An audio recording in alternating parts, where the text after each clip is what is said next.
morning. Good morning.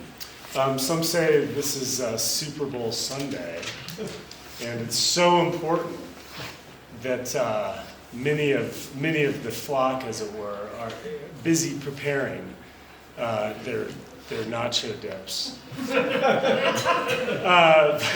I would draw your attention to the front of the bulletin and this quote by Kierkegaard: "Life is not a problem to be solved, but a reality to be experienced."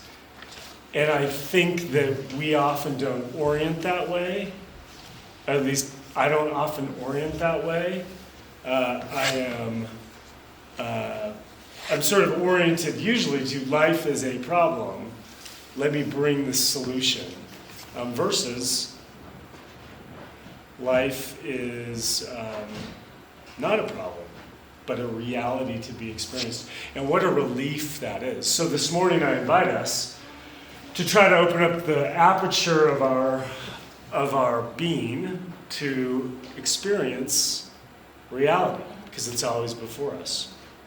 So with that, let us be here in the hours before the biggest event in the universe. Not really. And invite the Spirit in to help us meet reality. Roxanne. So we'll read the opening response responsively.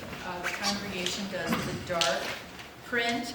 Let us gather here, in the quiet presence of God, where the uncertainty of our lives meets the peace of grace. we come with open hearts, ready to listen to the whispers of the Spirit. And so be renewed in the light of God's love. And the hymn that we'll sing is, I always think it's Cat Stevens, and he did a cover of it, but it's actually a hymn. Morning is Broken, 469 in the Blue Hymnal.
Say hello to those you're seated here.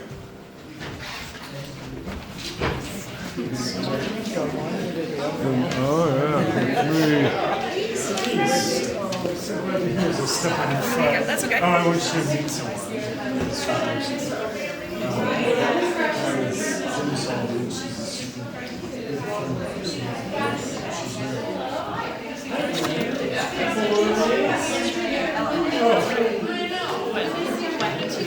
I could see, she was like, who is this?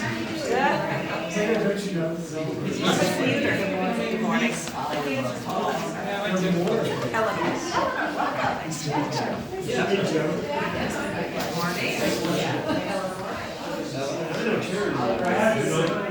Peace be with you, Dean. Peace be with you. Peace be with you, Daniel. Say hello. You got a new task, huh? Oh, yeah.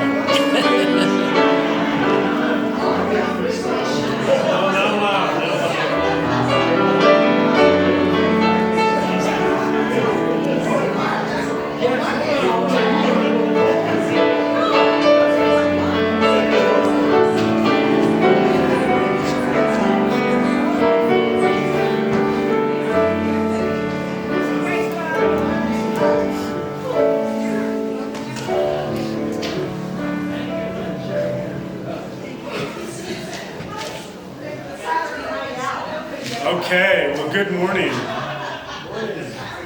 People keep trickling in. Those of you who are trickling in, and we've exceeded the 15-person maximum, because that's the number of bulletins we have this morning. So if you are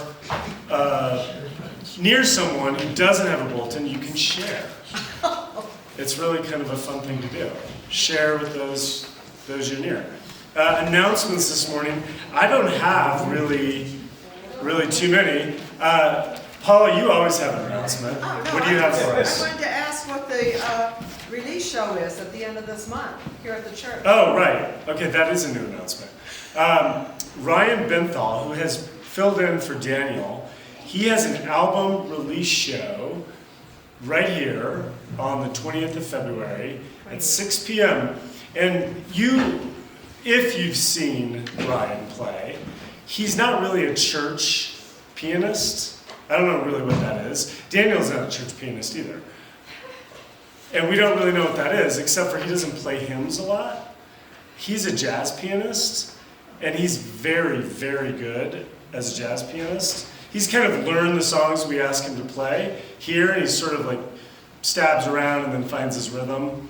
But as a jazz pianist, he's pretty amazing. He gets into his zone, and he has a band. So this is his album release party or show, and come and listen and sort of encourage him. And I think he plays a lot at the Naughty Pine Brewery, and so he's got a sort of a following there. So we'll see how many people show up, but we're doing him a good turn by just saying, hey, Ryan, come have your album release here. So he's very thankful for that. So coming would be a great way to support him. All right, anything else, Paul, that you see on the back that needs clarification? No, thank you for that. Let's see. Yeah, anyone out there have anything? Diana and Al, it's good to see you. Been thinking about you this week. Connect with you after. Okay, well, if we don't have any other announcements. Oh, I do want to note, Eleanor, raise your hand. This is not class, this is church, but Eleanor's here from, I don't know, is it Sun Valley, Lake Forest? Ketchum, Idaho. Right, Ketchum, Idaho. Welcome. And to all of the visitors, or folks who might not be here as often, welcome. And if you're from Ketchum, Idaho, and you haven't signed the red book back there, do that, because it's sort of like a nice, I have these visions of people 75 years from now looking through the book and saying, oh, that's interesting, there was someone from Singapore that came to church. So write your name down, you don't have to put any information, but if you do come and you would like information, like I know there's one person in the room that doesn't know when I will be here or won't be here. The way you can know is if you get the email that I create every Friday. It's so amazing. And it says who will be here next week. Let's see. Okay, let's sing. We've got another song. Great is Thy Faithfulness, 276 in the Blue Hymnal.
The scripture today is from Luke 5, 1 through 11. And as I read this, I want you to think about the end and whether you would follow someone without a question at all. Once, while he, Jesus, was standing beside the lake of Gennesaret, and the crowd was pressing in on him to hear the word of God, he saw two boats there at the shore of the lake. The fishermen had gotten out of them and were washing their nets. He got into one of the boats, and the one belonging to Simon, and asked him to put it out a little way from the shore. Then he sat down and taught the crowds from the boat. When he had finished speaking, he said to Simon, "Put out into the deep water and let down your nets for a catch." Simon answered, "Master, we have worked all night long, but have caught nothing.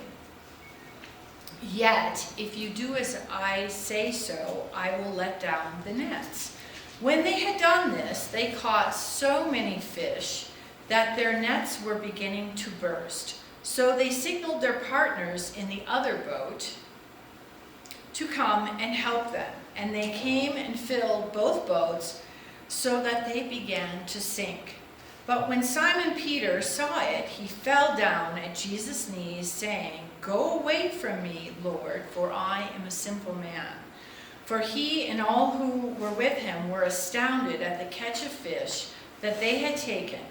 And so also were James and John, sons of Zebedee, who were partners with Simon. Then Jesus said to Simon, "Do not be afraid, for now on you will be catching people." When they had brought their boats to shore, they left everything and followed him. Here ends the scripture. Thank you, Roxanne. Okay, there is a poem this morning.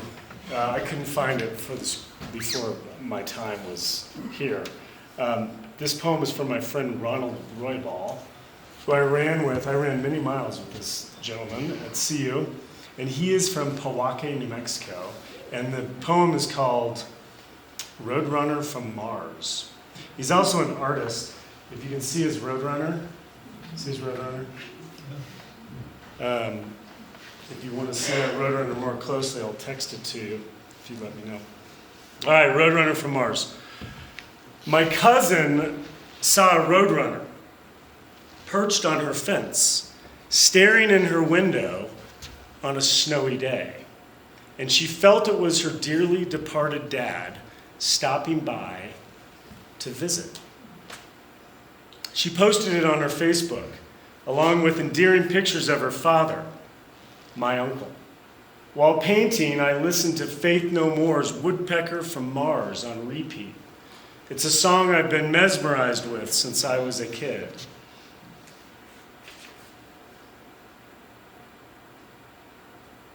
I, Roybal, woke up around 5:45 this a.m. and turned on the song.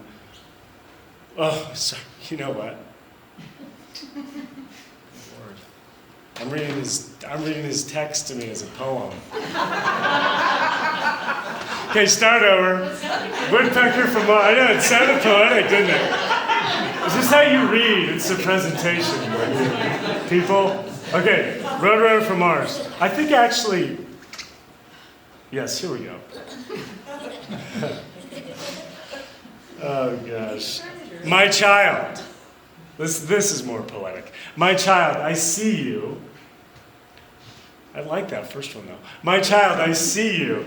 I've been through these stars. My child, I'm with you, though I followed the light. I've seen these worlds and what they're made of and how they're made, these mysteries and questions. I've traveled the universes, the brilliance of swirling starlight running faster than the speed of light. My eyes in the blue of the ice, giant Neptune. I felt her pull from her new moons. I've bathed in the liquid red on my home on Mars. What God has shown me, bending through these great prisms of time and space. But here with you, and the miracle of soft white snow, and you and me and us, and the love in this place, through this glass is the one thing of all I've seen and felt or heard, the heart of God.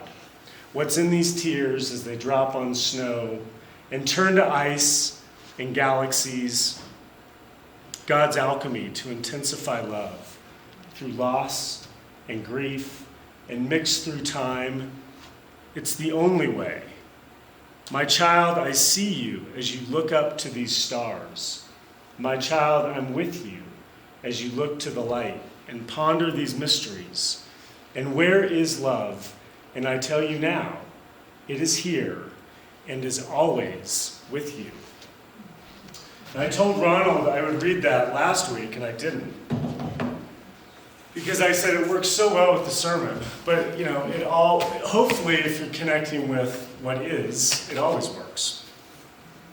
Okay, so I told Eleanor this morning, who's in the special, I said, you know what, I don't know how good this sermon is. I just sort of quit at one point. So, I don't know, to stay sane, you have to sometimes just this may not be so great.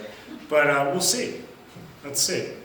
So this is the quality. I've changed the title on this, but I think I finally landed on the divine drill bit. Is that what it says in the bulletin? Okay. Probably at one time or another, most of us have used a drill and a drill bit for something that needed a hole put in it. The other day I was drilling holes in angle iron, like an 1/8 of an inch thick, supports for a desktop that will go between two walls. And so I needed 8 holes total, 4 to hold these angle irons against the wall, and 4 to go up into the tabletop. So I started with the 3/8 inch holes, and I grabbed sort of the first one that looked approximately that size and started drilling, put a bit of oil on the angle iron, started drilling, and after a few minutes, I'd only made this shallow little hole. It's like this little crater, and it wasn't going any farther. And so I went for a few more minutes. I was like, this is not working. Need to find a different drill bit. And so I did find a more promising drill bit. And within moments of using this new drill bit, I was like, oh, yeah, this one's sharp. The other one was not. And I was through the metal in probably 10 seconds. And you could just see immediately the metal shavings flying and what a difference a sharp drill bit makes. And it made me think of how drilling through angle iron with a dull drill bit is a metaphor for life, including the spiritual life. And how many things do we do with a metaphorically dull bit? Too many. There's a passage that caught my attention this week from a little book that I've referred to before, and I often look to, and it's called Zen is Right Here, Teaching Stories and Anecdotes of Shunryu Suzuki. And he was a Buddhist monk who's from Japan, obviously, and came to San Francisco Zen Center and started that in the 50s. One evening in a lecture, Suzuki Roshi said, if you're not a Buddhist, you think there are Buddhists and non-Buddhists. But if you're a Buddhist, an enlightened Buddhist, you realize everyone's a Buddhist. Even the bugs. And it caught my attention because I've often said a similar thing myself, sometimes to others, but mostly to myself. If you're not a Christian, an enlightened Christian, I'm jumping ahead of myself. If you're not a Christian, you think there are Christians and non-Christians. But if you're a Christian, an enlightened Christian, you realize that everybody's a fractal of Christ, even the bugs. And I never thought of the bugs, but Shunryu Suzuki did, and I like it. Now, what do I mean by everybody's a Christian, and what did Suzuki Roshi mean that everyone's a Buddhists, even the bugs, I think this, more or less, we humans are inextricably part of the Godhead of the universe, however you want to name it. The force that holds all things together, the ground of all being, as Paul Tillich put it, the consciousness of the universe, the law of existence, the spirit of existence, the ultimate source, the origin, however you want to say it, we don't have a choice. And we often think we're these monadic, self-willed things will be as I determine it.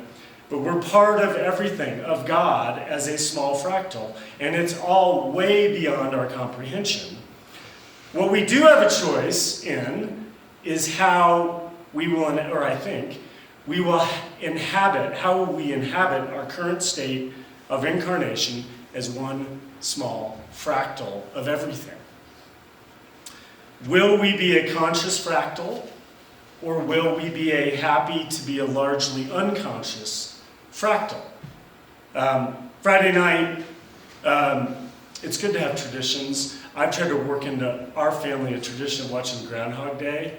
Not necessarily on February 2nd, but close. And so we did, and it was the kids' first time, and they didn't like it. Well, they laughed. I said, Henry, you laughed several times. The film is remarkably, actually it's grown in stature over the years. At first it was received as like, and then it's grown. And considered to be one of the best comedic films ever, but also philosophical. Super philosophical, remarkably thoughtful about consciousness and what it is to be human and what is most important about being human. The main character, how many have watched it? We won't say not watched it. Okay, most. Okay, good. So I'm not going to belabor this. But the main character, Phil Connors, played by Bill Murray to great effect, relives the same February 2nd over and over. We don't even really know as the watcher of the film, but hundreds of times. And in this repeat of days, he slowly begins to come to terms with his own existence. And he is a real jerk before February 2nd, and even on the first February 2nd, and continues to be on subsequent February 2nds, but he changes. And he comes to terms with his own existence and realizes what is of utmost importance, day after day shedding the parts of himself that need to be shed.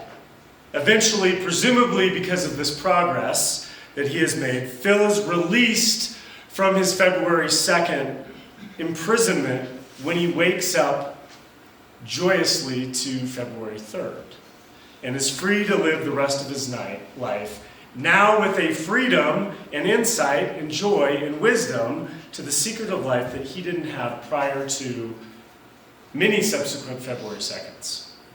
And Phil is now being February 3rd, more or less fully conscious and aware of being a fractal, in my words, of Christ, of Buddha.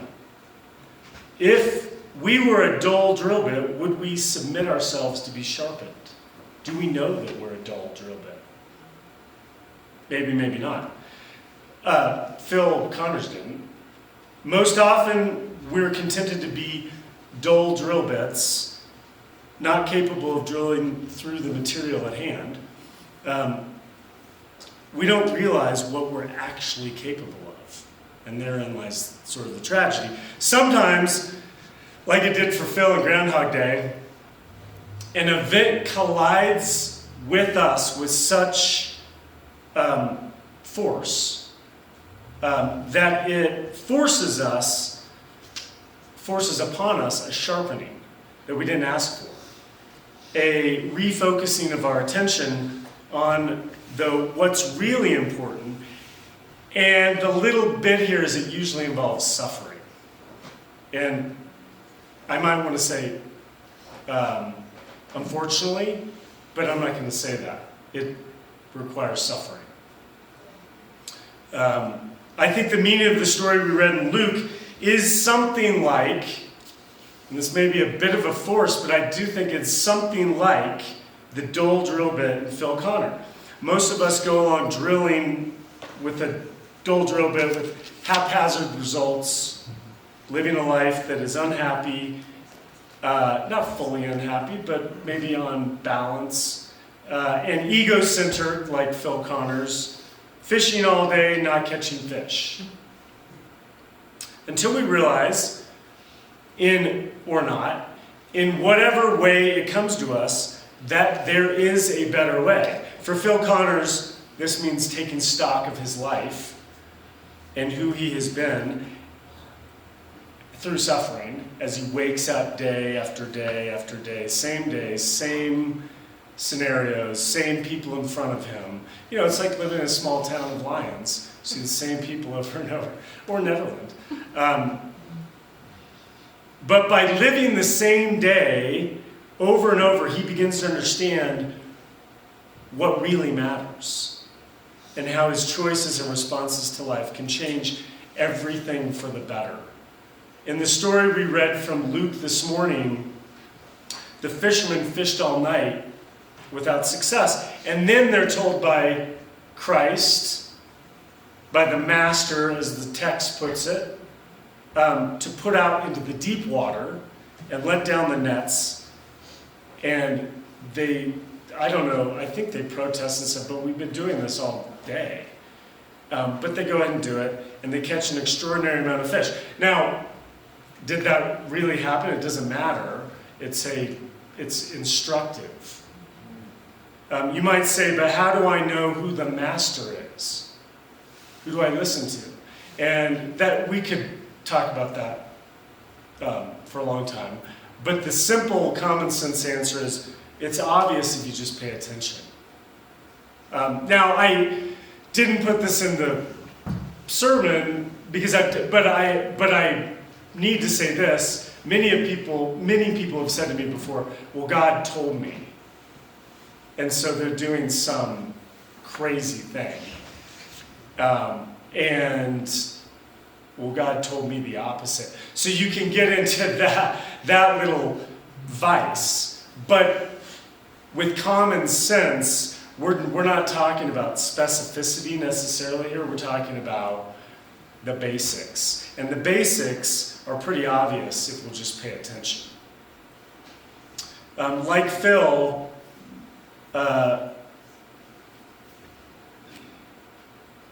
hold on, that was the next line.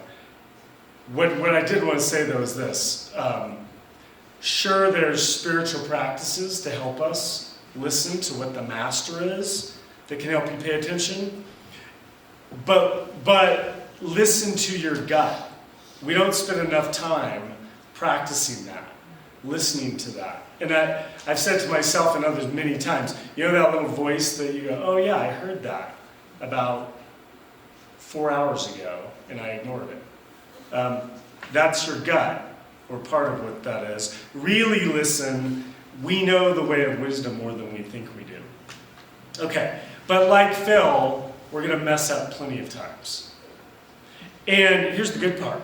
The messing up, and paying attention to the messing up, is what sharpens, and eventually we wake up and it's February 3rd and our imprisonment is over.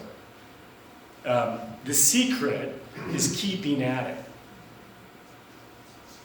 And some of that wisdom, or a lot of that wisdom, is grace to ourselves and others.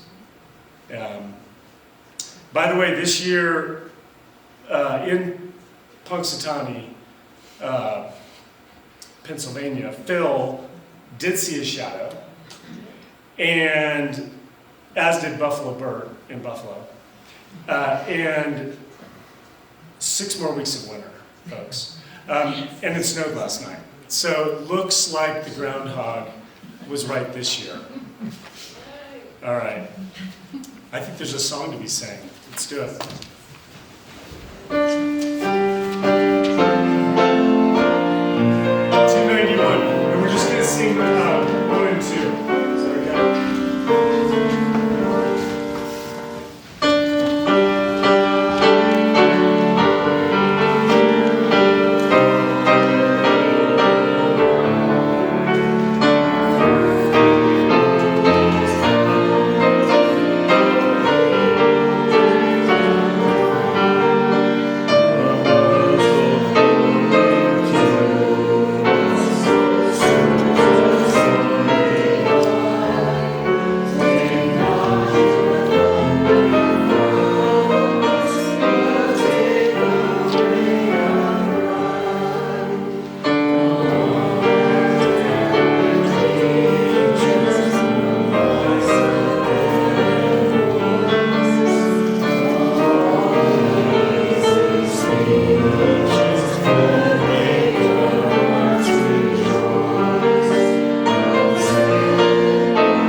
guys who wrote that, G.K. Chesterton. And so because G.K. Chesterton wrote it, he sang it. He's a great Catholic, a great philosopher.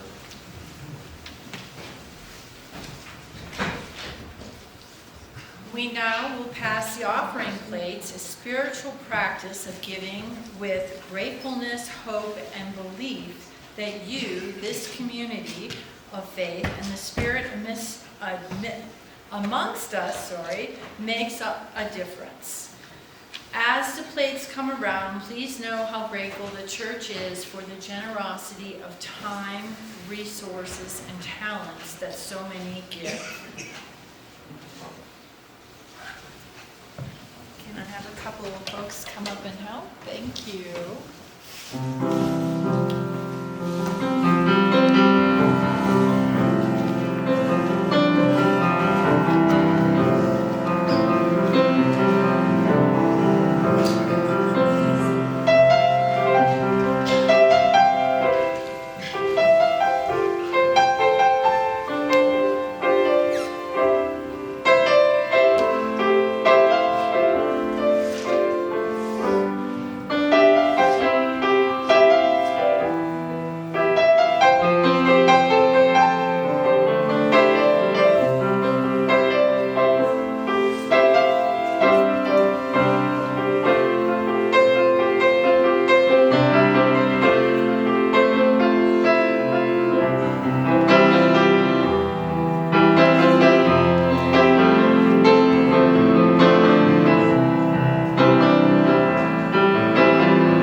Oh, sorry.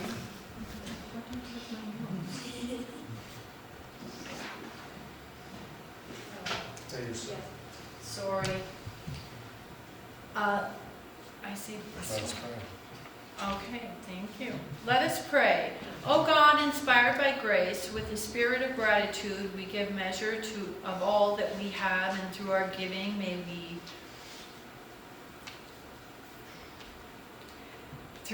giving may our hearts expand, our joy increase, and this community become an ever vibrant expression of grace in and for the community of Nederland and all the world. Amen. Amen.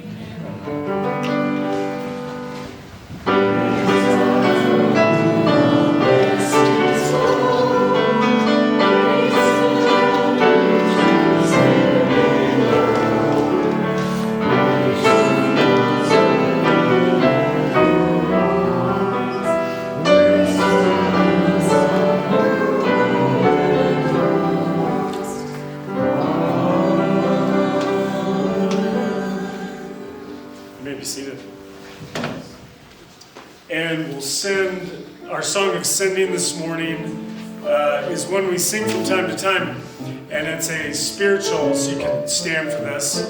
363.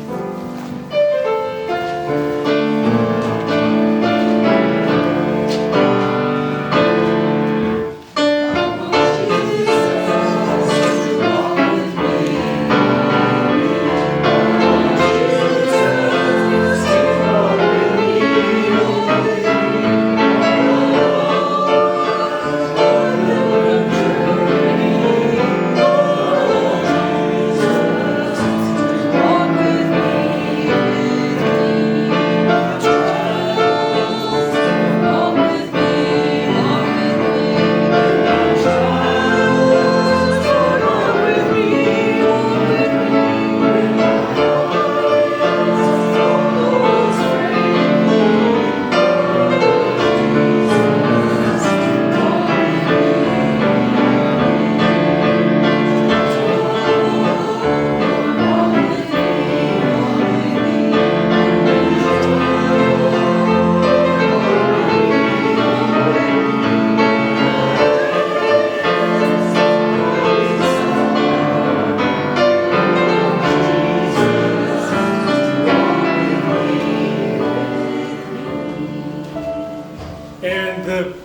reflection goes something like this. I think the most important thing for myself to remember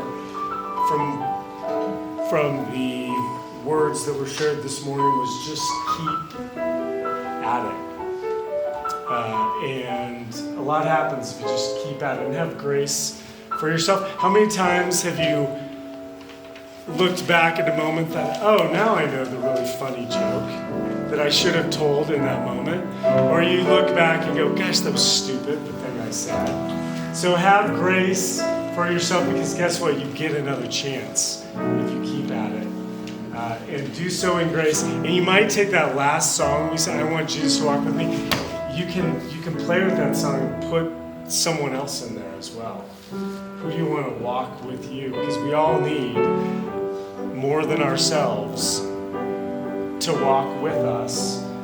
When I've met people who've been at their weakness, they've never thought they'd say, help, I need help. And we should be saying that all the time. Never saying I can't, I need help, and keeping at it.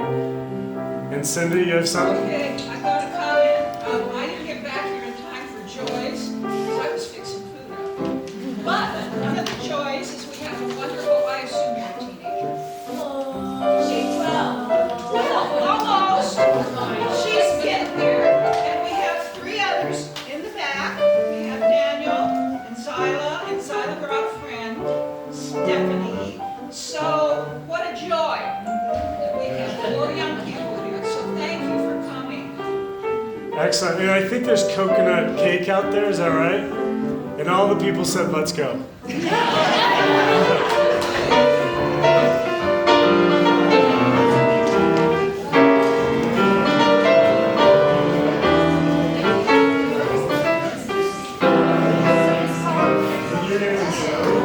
I got my bathing suit in the car and I'm going right to the pool. Yeah,